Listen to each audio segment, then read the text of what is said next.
বারাসাত লোকসভা কেন্দ্রের তৃণমূল প্রার্থী ডাক্তারের হয়ে নির্বাচনে প্রচারে আসেন শতাব্দী রায় এবং কল্যাণ বন্দ্যোপাধ্যায়। এদিন হাবড়ার দেশবন্ধু পার্ক থেকে মিছিল করে জয়গাছি গিয়ে শেষ হয় মিছিল। মঞ্চে দাঁড়িয়ে বক্তব্য রাখতে গিয়ে কেন্দ্রকে আক্রান্ত কল্যাণের। ধর্মে ধর্মে লড়াই বাঁধিয়ে দিয়েছে নরেন্দ্র মোদী, বললেন কল্যাণ বন্দ্যোপাধ্যায়।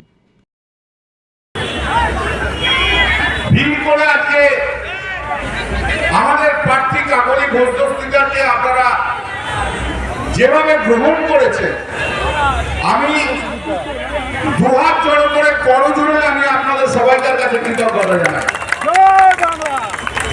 এবারে যতগুলো মিছিল আমি হেঁটেছি সমস্ত জায়গায় আমি এইটুকু বলতে পারি, আজকের মিছিলটি বেস্ট মিছিল। এবং আমি যদি ভুল না করে থাকি তাহলে মিছিলের মানুষ এবং রাস্তার ধারে দোকানের মানুষে সব মিলিয়ে প্রায় লক্ষাধিক মানুষ আজকে এই হাবড়া ঘন্টা দেড়েকের মধ্যে মানুষটাই দেখতে পেল। সবাইকে কৃতজ্ঞতা জানাই। 1 জুন নির্বাচন এই কেন্দ্রে, বারাসাত লোকসভা কেন্দ্রে প্রার্থীর নাম হচ্ছে কাকলি ঘোষদস্তিদার। 1 নম্বর চিহ্নে ভোট দিয়ে আপনাদের জয়যুক্ত করতে হবে। আপনাদের কাছে বোতাম টিপে জোড়াফুল চিহ্নে আপনাদের 1 নম্বরে বোতাম টিপে আপনাদের জয়যুক্ত করতে হবে। এটাই আপনাদের কাছে আমাদের সবাইকার আবেদন।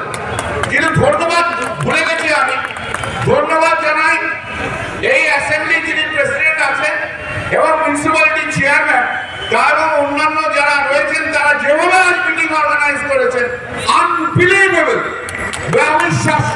এবং ভারতীয় জনতা পার্টি দেখে নিন, বিজেপি দেখে নিন, বিজেপিকে দেখতে হবে আজ যে শুধু ইডি সিবিআই দিয়ে বাংলার মানুষকে আটকে রাখতে পারবেন না। জেনে রাখুন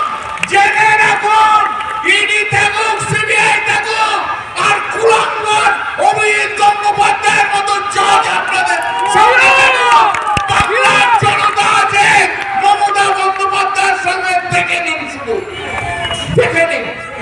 আজকে তার প্রমাণ দিয়ে গেল। এবং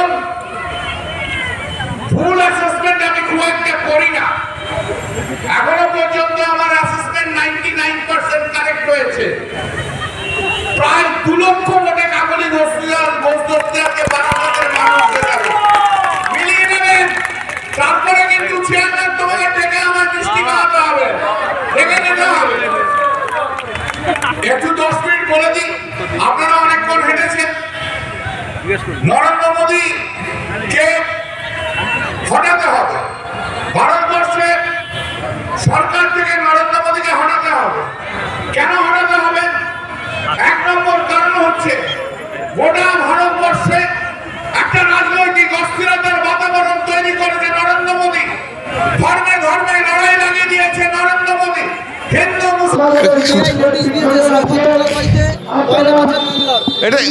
এগুলো তো রিভেঞ্জফুল।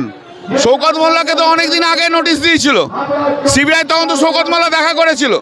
আর যেহেতু 1 জুন রয়েছে, তাই জন্য সিবিআই নোটিশ দিচ্ছে। বিজেপি জানে পশ্চিমবাংলায় কিচ্ছু করতে পারবে না।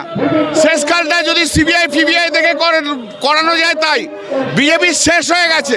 নরেন্দ্র মোদীর এই যে হিংসাত্মমূলক কাজকর্ম, বিজেপির যে এরকম ভিন্ডিকটিভ অ্যাটিটিউড, বাংলার মানুষ তাকে রিজেক্ট করে দিয়েছে।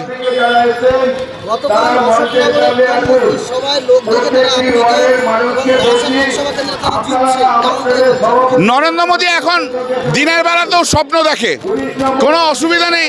নরেন্দ্র মোদীকে স্বপ্ন দেখতে কে বারণ করেছে? আজকে তো শুধু আমাদেরই একটা মিছিলে লক্ষখানেক লোক। এ তো নরেন্দ্র মোদীর মিটিংয়ের চেয়েও বেশি লোক ছিল আমাদের মিছিলে। নরেন্দ্র মোদীর আর কিছু করার নেই।